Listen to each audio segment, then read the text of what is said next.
एक छोटे से शहर के पुराने मोहल्ले में आयशा नाम की एक मासूम सी बच्ची रहती थी।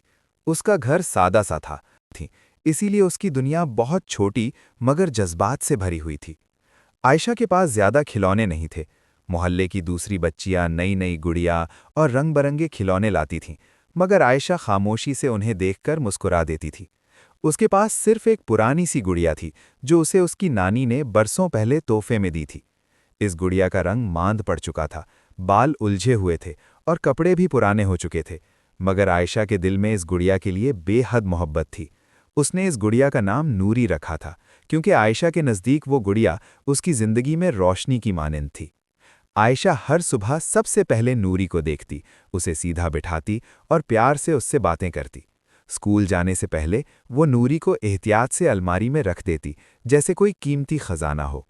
स्कूल में आयशा कम बोलने वाली बच्ची थी। कुछ बच्चे उसकी पुरानी गुड़िया का मजाक उड़ाते, जिससे आयशा का दिल दुखता, मगर वो किसी से शिकायत न करती। वो अपना दुख सिर्फ नूरी से बांटती थी। स्कूल से वापस आकर आयशा नूरी को अपनी गोद में बिठाकर पूरे दिन की बातें सुनाती। वो अपने ख्वाब बताती, अपनी खुशियां और अपने डर नूरी के सामने रख देती।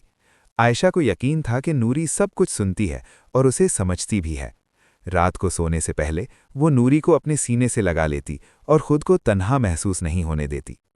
एक दिन आयशा के वालिद काम के सिलसिले में शहर से बाहर चले गए। घर का माहौल खामोश गाया और सो गई। इसी रात आयशा ने एक अजीब मगर खूबसूरत ख्वाब देखा।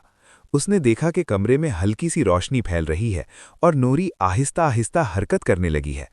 आयशा हैरत से देख रही थी कि नूरी जिंदा हो गई है। नूरी के चेहरे पर मुस्कुराहट थी।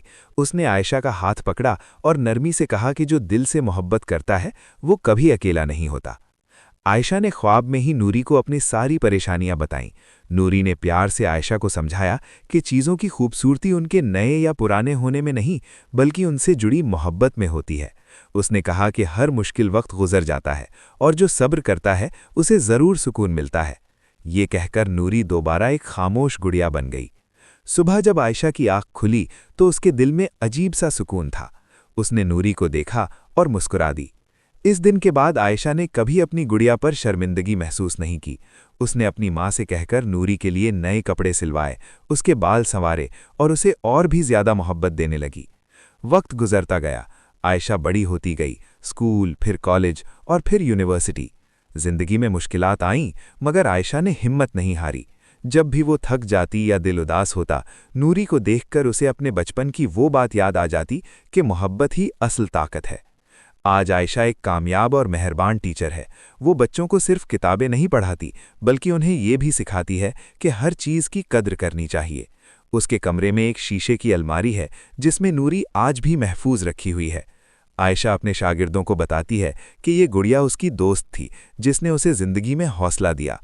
ये कहानी हमें ये सिखाती है कि रिश्ते और मोहब्बत किसी कीमत या शक्ल के मोहताज नहीं होते।